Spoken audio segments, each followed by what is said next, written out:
ये जो चुनाव है, ये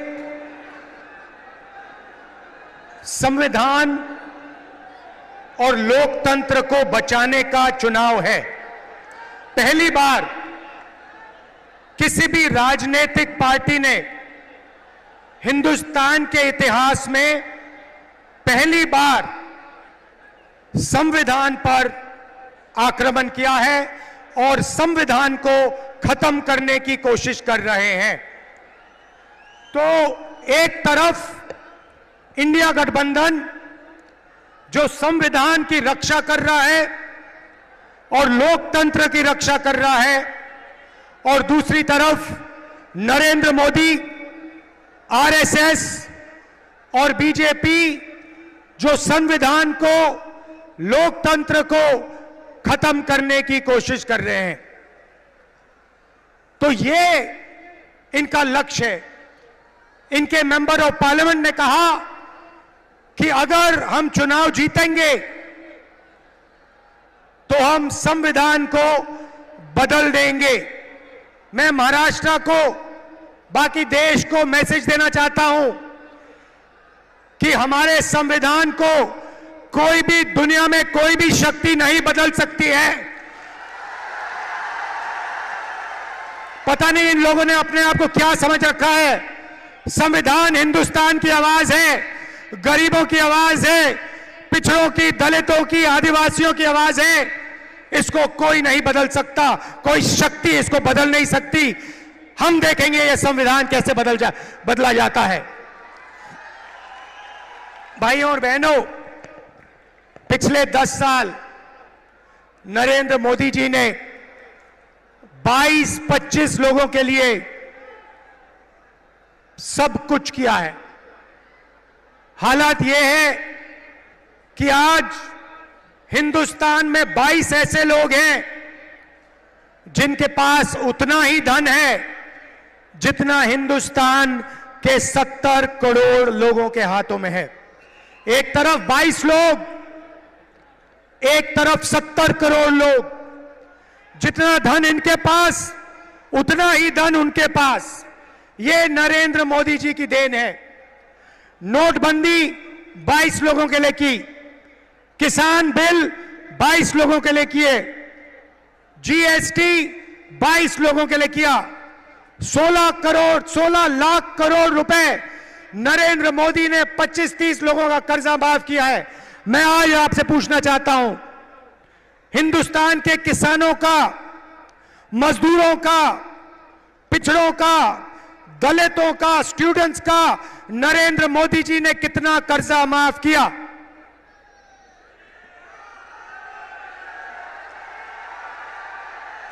एक रुपया हिंदुस्तान के गरीबों का नरेंद्र मोदी ने माफ नहीं किया।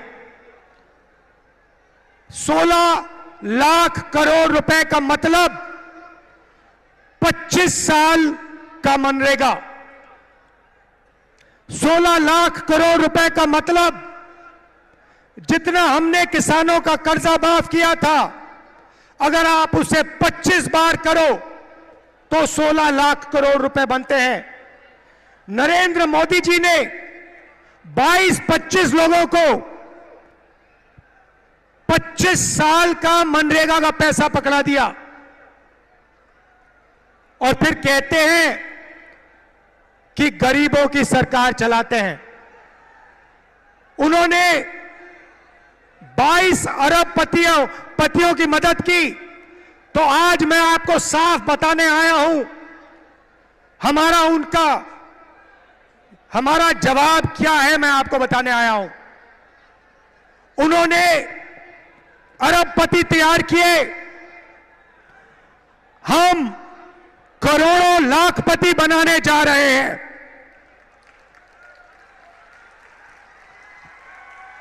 अब आप कहोगे राहुल जी, इंडिया की सरकार, कांग्रेस पार्टी की सरकार करोड़ों लाखपति कैसे बनाएगी? यह आज मैं आपको बताने आया हूं। हमारा मैनिफेस्टो पढ़िए। सबसे पहला काम महालक्ष्मी योजना। हर गरीब परिवार की हम लिस्ट बनाएंगे। हिंदुस्तान में करोड़ों लोग गरीबी रेखा से नीचे रहते हैं, उनकी लिस्ट बनेगी। अच्छी तरह सुनिए, और जो यहां महिलाएं आई हैं, आप इस बात को अच्छी तरह सुनिए। हर गरीब परिवार की लिस्ट बनेगी और हर गरीब परिवार में से एक महिला का नाम चुना जाएगा और उस महिला के बैंक अकाउंट में कांग्रेस पार्टी की सरकार, इंडिया गठबंधन की सरकार हर साल सीधे बैंक अकाउंट में 1 लाख रुपया डालने जा रही है।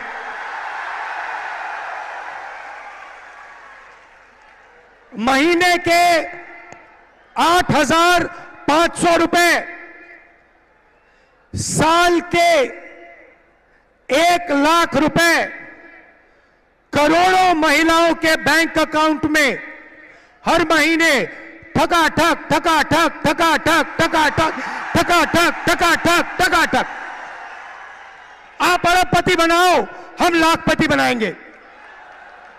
आप 25 अरबपति बनाओ, हम करोड़ों लाखपति बनाएंगे। भाइयों और बहनों, सीधी सी बात है और महिलाएं ये बात अच्छी तरह समझेंगी। हिंदुस्तान में 21वीं सदी में स्त्री और पुरुष दोनों जॉब करते हैं। सही सही। मनरेगा महिलाएं भी करती हैं, पुरुष भी करते हैं। सही। तो जब आप जॉब करते हो, 8-10 घंटे की जॉब करते हो, स्त्री को भी पैसा मिलता है, पुरुष को भी पैसा मिलता है। सही, ठीक है। मगर हर महिला, इस देश की हर महिला 8 घंटे घर के बाहर जॉब करती है और फिर 8 घंटे घर में जॉब करती है। खाना भोजन बनाती है, बच्चों की देखभाल करती है, भविष्य की, हिंदुस्तान की के भविष्य की रक्षा करती है। मगर 8 घंटे के लिए आपको पैसा मिलता है, मगर जो घर में आप काम करती हैं उसके लिए आज तक आपको किसी सरकार ने पैसा नहीं दिया। यह बात शायद पुरुषों को अच्छी ना लगे, मगर यह हिंदुस्तान की सच्चाई है। देखिए, महिलाएं सब मुस्कुरा रही हैं, ये समझ गई बात। इसीलिए हिंदुस्तान की गरीब महिलाओं के बैंक अकाउंट में 1 लाख रुपए हर साल, 8,500 रुपए हर महीने, ठकाठक ठकाठक ठकाठक ठकाठक ठकाठक। दूसरी बात, यहां बहुत सारी आशा और आंगनवाड़ी की महिलाएं हैं, उनको सीधा मैसेज देना चाहता हूं, आपकी आमदनी हम दुगनी करने जा रहे हैं और हिंदुस्तान की सरकार में और पब्लिक सेक्टर में महिलाओं को 50% रिजर्वेशन देने जा रहे हैं।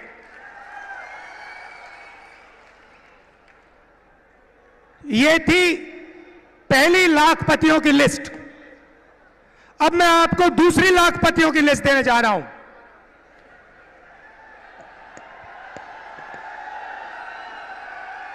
पहली लिस्ट में हिंदुस्तान के सबसे गरीब परिवारों को हम 1 लाख रुपए देने जा रहे हैं। अब आप कहोगे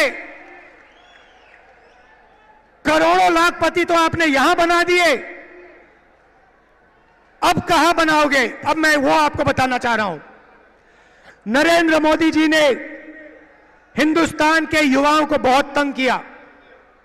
पहले उन्होंने कहा 2 करोड़ युवाओं को रोजगार दूंगा, उसके बाद नोटबंदी कर दी, गलत जीएसटी लागू कर दी और बेरोजगारी पूरी देश में फैला दी।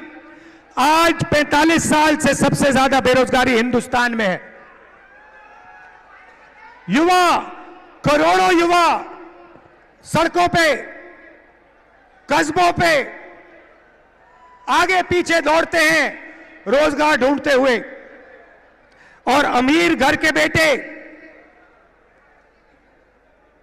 क्या करते हैं? अप्रेंटिसशिप करते हैं। अप्रेंटिसशिप मतलब जॉब मार्केट में जाने से पहले हिंदुस्तान का हर अमीर परिवार अपने बेटे को, बेटी को 6 महीने की, 1 साल की टेम्पररी नौकरी देते हैं।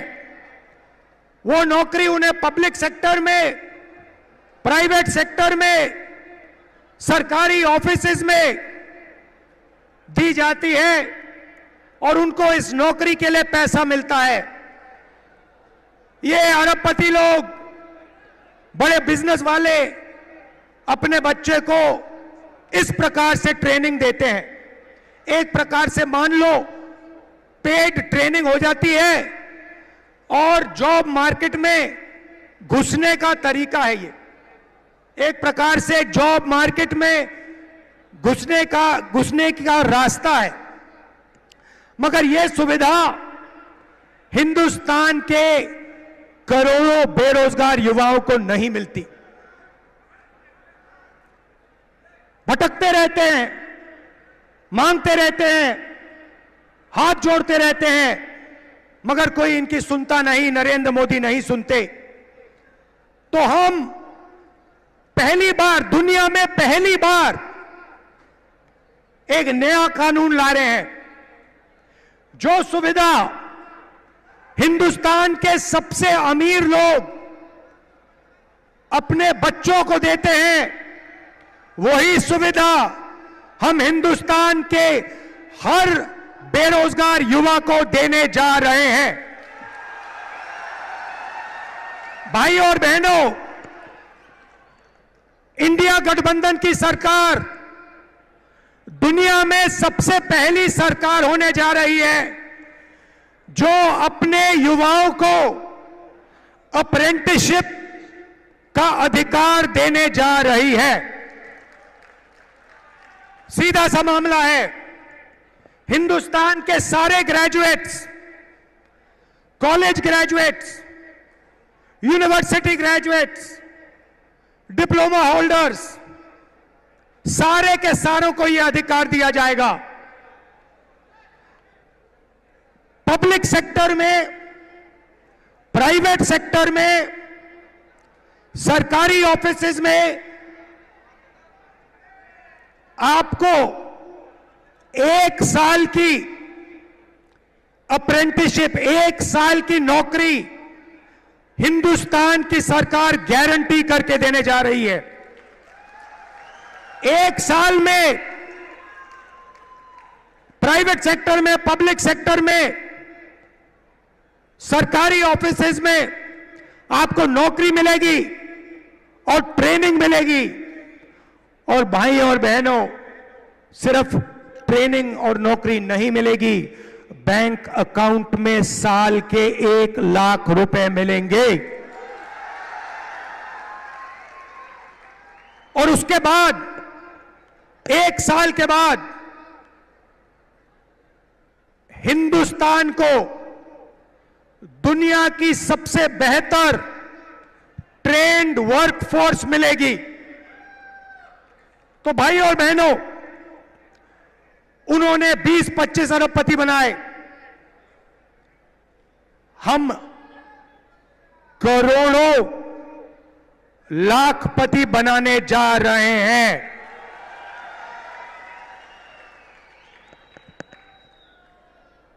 अब यहां किसान बैठे हैं? अब किसान कहेंगे राहुल जी आपने महिलाओं की बात कर दी, आपने बेरोजगार युवाओं की बात कर दी, हमारा क्या होगा? सबसे पहले हिंदुस्तान के प्यारे किसानों, ये जो 1 लाख रुपए महिलाओं के जाएंगे और 1 लाख रुपए हिंदुस्तान के बेरोजगार युवाओं को जाएंगे, ये आपको भी मिलेंगे क्योंकि आपके घर में भी ये पैसा आएगा। मगर वो शुरुआत है। नरेंद्र मोदी जी ने 10 साल में आपका कर्जा माफ नहीं किया। हम आते ही किसानों का कर्जा माफ करेंगे। अभी भैया मूड नहीं बना, ताली मत बजाओ, मैंने बात खत्म नहीं की। क्रांतिकारी बात अब बोल रहा हूं। वो तो नॉर्मल बात थी कर्जा माफ वाली, क्रांतिकारी बात सुनो। हम एक किसानों का आयोग बनाने जा रहे हैं और यह आयोग जब भी हिंदुस्तान के किसानों को कर्जा माफी की जरूरत होगी, यह आयोग सरकार को रिकमेंडेशन देगा और किसानों का कर्जा एक बार नहीं अनेक बार होगा। मेरा कहना है इस देश में धन की कोई कमी नहीं है भाइयों और बहनों। आप देखो, अरबपतियों की ओर देखो, उनकी गाड़ियों को देखो, उनके घरों को देखो, उनके हवाई जहाजों को देखो। धन की कोई कमी नहीं है।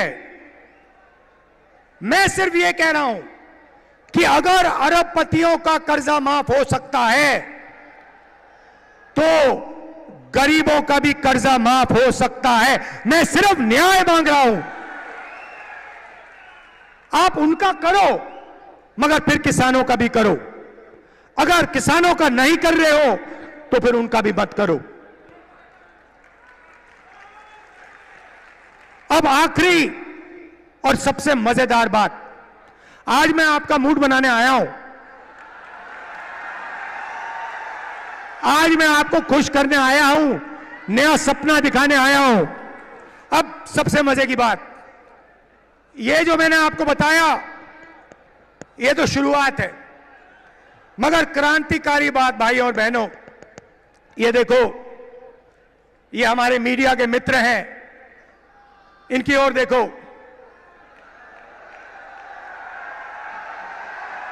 नमस्कार, नमस्कार। आपसे सवाल पूछता हूं, टीवी पे आपने गरीबी कभी बात देखी? आपने किसी भूखे इंसान को, किसी गरीब किसान को, किसी मजदूर को टीवी पे देखा? 90% आबादी पिछड़ों की है, दलितों की है, आदिवासियों की है, किसानों की है, मजदूरों की है। भाई और बहनों, ये टीवी पे कभी दिखते क्यों नहीं? आपने कभी टीवी पे देखा कि किसान की बात हो रही है? ना। मजदूर की बात होते हुए देखी? किसी बढ़ई को आपने टीवी पे देखा? किसी नाई को, मोची को, बढ़ई को, छोटे फैक्ट्री वाले को टीवी पे देखा? कभी नहीं। अमिताभ बच्चन देखा? विराट कोहली देखा? टीवी पे पाकिस्तान की बात सुनी, चाइना की बात सुनी, मगर हिंदुस्तान की जनता की बात कभी नहीं सुनी। भाई और बहनों, हिंदुस्तान में 15% दलित हैं, 8% आदिवासी हैं, 50% कम से कम पिछड़े वर्ग के लोग हैं। 50, 15 और 8 कितने हुए? कितने हुए? 73। उसमें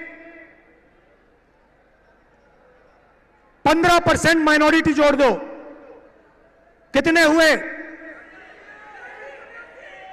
और उसमें 5% गरीब जनरल कास्ट जोड़ दो, कितने हुए? 90% से ज्यादा। भाई और बहनों, मैंने मीडिया की कंपनियों के मालिकों की लिस्ट निकाली।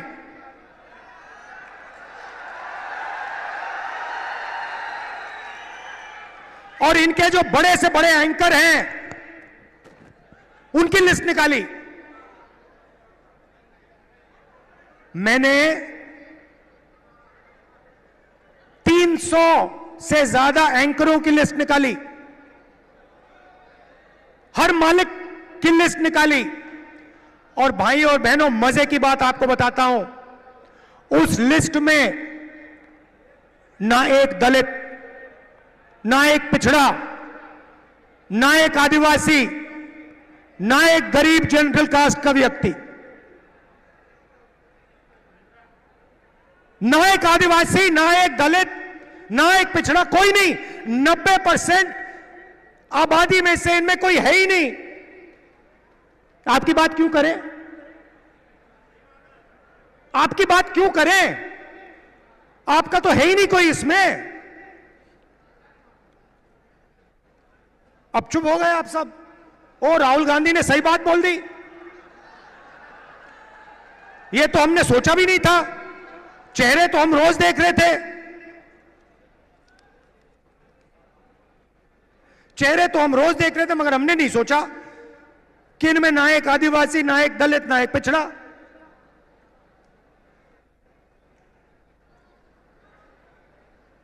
ठीक है, छोड़िए। शायद हिंदुस्तान की 90% आबादी मीडिया में भागीदारी चाहती नहीं, हो सकता है। तो चलिए हिंदुस्तान की सबसे बड़ी कंपनियों की बात करते हैं। 200 कंपनी है हिंदुस्तान में, नाम आप जानते हो, अदानी, अंबानी,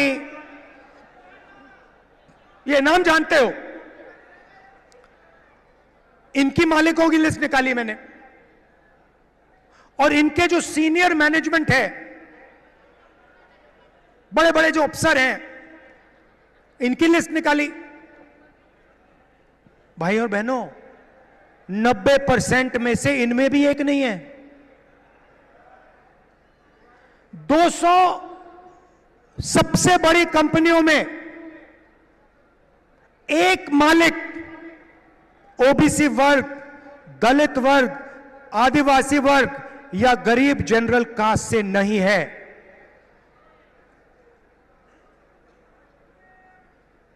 लाखों करोड़ रुपए कर्जा माफ हो जाता है, आपका तो एक आदमी उसमें नहीं है। जीएसटी का पैसा आप देते हो, जितनी जीएसटी आप देते हो उतनी अदानी देता है। ये आपने सुंदर गुलाबी शर्ट जो खरीदी, ये कितने की खरीदी? हाँ आप, हाँ भाई आप, हाँ खड़े हो जाओ, खड़े हो जाओ। 500 की ना? अगर यही शर्ट अदानी खरीदता, कितनी जीएसटी देता हो? जितनी आपने दी। 18% आप देते हो, 18% वो देता है। पैसा आपका, पैसा पिछड़े वर्ग का, दलितों का, आदिवासियों का, गरीब जनरल कास्ट का, माइनॉरिटी का, और कर्जा माफ 22-25 लोगों का। अब आप कहोगे राहुल जी हम मीडिया में नहीं चाहते, हम कॉर्पोरेट इंडिया में भी नहीं चाहते। तो मैं कहूंगा ठीक है, सरकार तो ले लो। तो सरकार में देखते हैं। सरकार में दिल्ली की सरकार को 90 अफसर चलाते हैं, आईएएस अफसर हैं। बजट को वो बांटते हैं, एक एक रुपया का निर्णय लेते हैं। डिफेंस में कितना जाएगा, सड़कों में कितना जाएगा, महाराष्ट्र को कितना मिलेगा, रेलवेज को कितना मिलेगा, डिफेंस को कितना मिलेगा, सब कुछ वो निर्णय लेते। 90 है 90। तो मैंने लिस्ट निकाली, मैंने कहा पता लगाते हैं 90 में से आदिवासी, दलित, पिछड़े वर्ग के कितने हैं। आपको पता है, शर्म की बात है, 90 में से एक आदिवासी है और उसको पिछली ऑफिस में कहीं बैठा रखा है। 3 दलित हैं और 3 पिछड़े वर्ग के हैं, ओबीसी। और अगर आप पूरे बजट को देखें तो अगर हिंदुस्तान की सरकार 100 रुपए खर्च करती है तो ओबीसी अफसर, दलित अफसर, आदिवासी अफसर 100 रुपए में से 6 रुपए 10 पैसे का निर्णय लेता है। तो आपकी भागीदारी सरकार में भी नहीं है, आप कहीं के नहीं हो। इस बात को आपको गहराई से समझना होगा। यह कॉन्स्टिट्यूशन इसलिए मिटाना चाहते हैं कि आपको अपनी सच्ची शक्ति ना समझ आ जाए, कि आपको अपनी सच्ची आबादी, सच्ची पावर ना समझ आ जाए। क्योंकि अगर आपको आ गई तो संविधान से आप दूसरा काम निकालोगे। यह संविधान एक किताब नहीं है भाइयों और बहनों, यह गरीबों का हथियार है।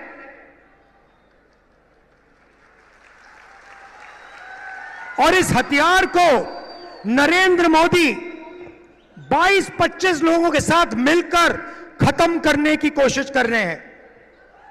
और जब भी मैं इस बात को बोलता हूं, नरेंद्र मोदी आपके ध्यान को इधर उधर ले जाते हैं। कभी पाकिस्तान, कभी चाइना, इधर उधर इधर उधर।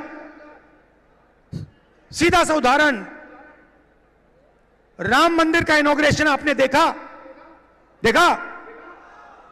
पार्लियामेंट का उद्घाटन आपने देखा? राष्ट्रपति का चेहरा आपने उद्घाटन में देखा? क्यों नहीं?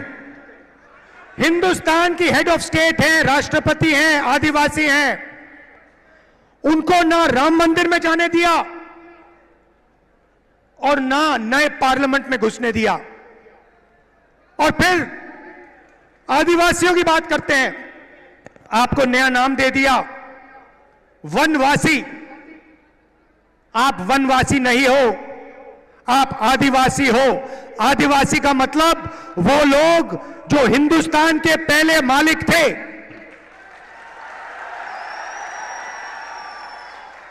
तो भाइयों और बहनों, दूध का दूध, पानी का पानी करना है। हिंदुस्तान का एक्सरे कराना है।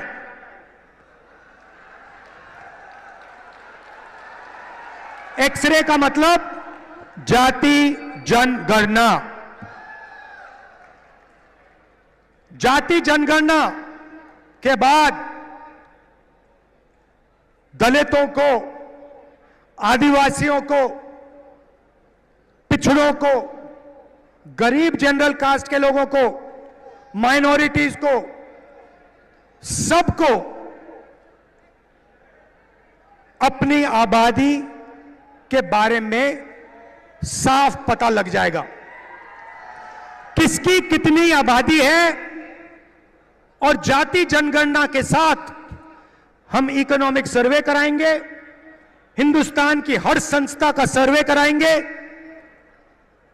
और दूध का दूध, पानी का पानी हम कर देंगे। ये जैसे सफेद क्रांति हुई, हरी क्रांति हुई, ये क्रांतिकारी निर्णय है भाइयों और बहनों। और ये काम हम सरकार बनाने के एकदम बाद करने जा रहे हैं। तो ये मैं आज आपसे कहने आया था। मजा आया? जितना पैसा भाइयों और बहनों, जितना वो अरबपतियों को देंगे ना, जितना अरबपतियों को देंगे, उतना हम किसानों को, मजदूरों को, गरीबों को, पिछड़ों को, दलितों को, आदिवासियों को देंगे। तो याद रखिए, दो तरीके से हम लाखपति बनाने जा रहे हैं। महालक्ष्मी योजना और अप्रेंटिसशिप का अधिकार। और इन दो क्रांतिकारी काम करने के बाद हिंदुस्तान का चेहरा बदलने जा रहा है। आप सबका दिल से धन्यवाद करता हूं। इतनी गर्मी में आप आए, इतने प्यार से आपने मेरी बात सुनी। नफरत के बाजार में मोहब्बत की दुकान खोलनी है। जय हिंद।